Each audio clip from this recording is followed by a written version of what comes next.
Ousmane Soukoué, bonjour. Bonjour. Vous avez rencontré la presse au nom de la DMK cet après-midi. Qu'est-ce que vous retenez?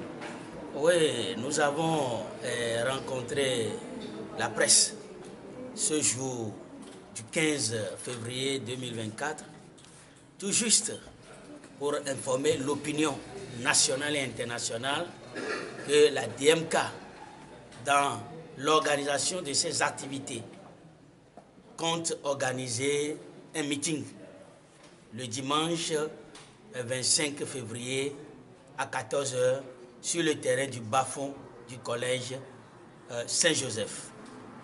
Et ce meeting, nous voulons l'organiser pour rendre hommage à Monseigneur Philippe Fanoko Podjoro, qui est le patriarche de la nation, le père de l'alternance, puisque c'est lui qui a choisi le candidat Dr Gabriel Messan Agboume Kodjo, que le peuple togolais a accompagné le 22 février 2020 pour son éclatante victoire.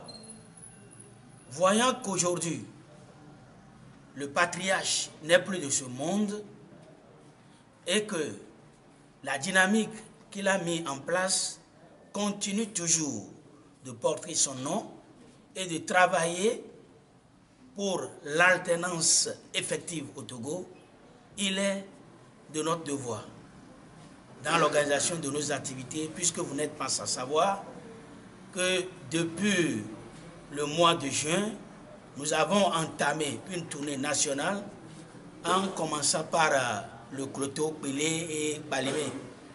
Nous avons sillonné tout le Togo. Nous étions dans la région de la Kara dans le mois de décembre. Et c'est après que nous avons appris le décès de Monseigneur Podjoro.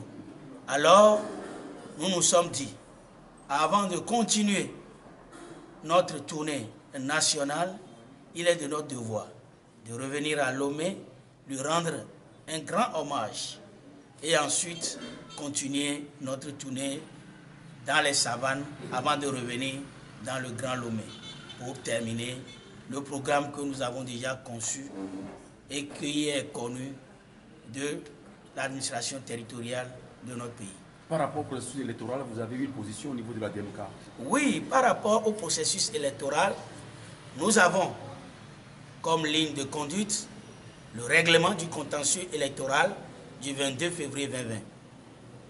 La libération de tous les détenus politiques, le retour au pays de tous les exilés politiques.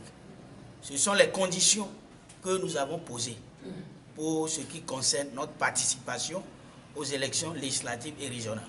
Si ces conditions ne sont pas réglées, la DMK ne participera pas à aucune élection dans ce pays. Vous annoncez la formation d'un gouvernement de retour d'Agboume Kodjo. De quoi il s'agit? Oui, vous savez, quand Agboume a été élu président démocratiquement du Togo, il a formé un gouvernement de combat. Et c'est ce gouvernement de combat qui l'a aidé en exil à faire des lobbying sur le plan international pour ce qui concerne la revendication de sa victoire. Aujourd'hui, nous sommes en 2024 et il est primordial qu'il rentre au bercail puisque le patriarche de la nation qui l'a choisi est décédé en exil. Et c'est ensemble, ils étaient en exil et c'est à cause de lui que le patriarche l'a accompagné en exil. Aujourd'hui que le patriarche est décédé, il ne peut plus rester en exil. Il doit rentrer au bercail. D'où la nécessité pour lui de former un gouvernement de retour. Un gouvernement de retour qui va travailler à ce que, advienne que pourra, Agboume rentre au pays pour prendre le fauteuil présidentiel. Alors, tous les partis politiques font aux élections, sauf la DMK. Nous ne trouvons pas que ça aura une incidence sur vous, vu que ce sont les élections législatives et régionales. Vous savez, il y a une hypocrisie criarde pour ce qui concerne la classe politique de l'opposition togolaise. Ce que les gens font ailleurs et qui réussit L'opposition togolaise ne veut pas le faire. C'est comme si nous avons assez de traîtres dans l'opposition togolaise. On ne peut pas accepter à l'heure où nous sommes que le peuple togolais, qui est fatigué d'aller aux élections chaque fois, et que Monseigneur Podjoro a réussi à convaincre ce peuple. Et ce peuple est sorti massivement le 22 février 2020 pour voter à Gbéomé.